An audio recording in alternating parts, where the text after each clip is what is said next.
জুড়ে শুরু হয়েছে ভারত বন্ধ। 10টি কেন্দ্রীয় ট্রেড ইউনিয়ন ফোরামের ডাকে ভারত বন্ধ। শ্রম কোড লাগু করার বিরোধিতা। সকাল থেকেই ভারত বন্ধের মিশ্র সারা পশ্চিমবঙ্গ জুড়ে। প্রাকৃতিক দুর্যোগকে পেছনে ফেলে ভারত বন্ধ সফল করতে রাস্তায় বাম কর্মী সমর্থকেরা।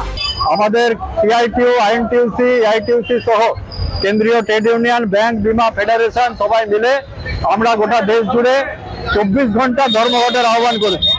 এই ধর্মঘটকে সফল করার জন্য সাধারণ মানুষ যখন এগিয়ে আসছে, আমরা যখন শান্তিপূর্ণভাবে আন্দোলন করছি, বিক্ষোভ করছি, আমরা মিছিল মিটিং করছি, তখন এই ধর্মঘটকে ভাঙার জন্য কেন্দ্রের বিজেপি সরকারের হয়ে দালালি করছে রাজ্যের তৃণমূল সরকার। পুলিশ দিয়ে আমাদের ধর্মঘটকে ভাঙানোর চেষ্টা করছে। আমরা তীব্র প্রতিবাদ জানিয়েছি। আমাদের কিছু কমরেডকে অ্যারেস্ট করেছে, আমরা তাদেরও মুক্তির দাবি করছি। অবিলম্বে যাতে সবাইকে ছাড়া হয়।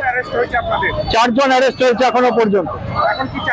আমরা অবিলম্বে মুক্তি চাই, যাতে হচ্ছে যে সমস্ত যারা নিরপরাধ আমাদের কমরেড শান্তিপূর্ণ আন্দোলন যারা করছিল, তাদেরকে যাতে বিনা শর্তে মুক্তি দেওয়া হয় এবং হচ্ছে এই ধর্মঘট যাতে আমরা সফল করতে পারি।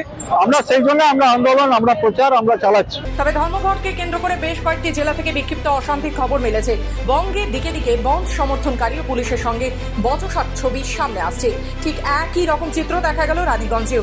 সেখানেও 10টি কেন্দ্রীয় শ্রমিক সংগঠনের ডাকা সাধারণ ধর্মঘট ঘিরে রানীগঞ্জে বামেদের মিছিল চলাকালীন একেবারে বন্ধ ঘিরে উত্তেজনা রানীগঞ্জ চত্বরে, যার জেরে রাস্তায় যানজটের সৃষ্টি হয়। পরে পুলিশ এসে পরিস্থিতি সামাল দেয় এবং অবরোধ তুলে দেয় বাম কর্মীদের। রানীগঞ্জ থেকে স্মৃতি মণ্ডলের রিপোর্ট, খবর বাংলা।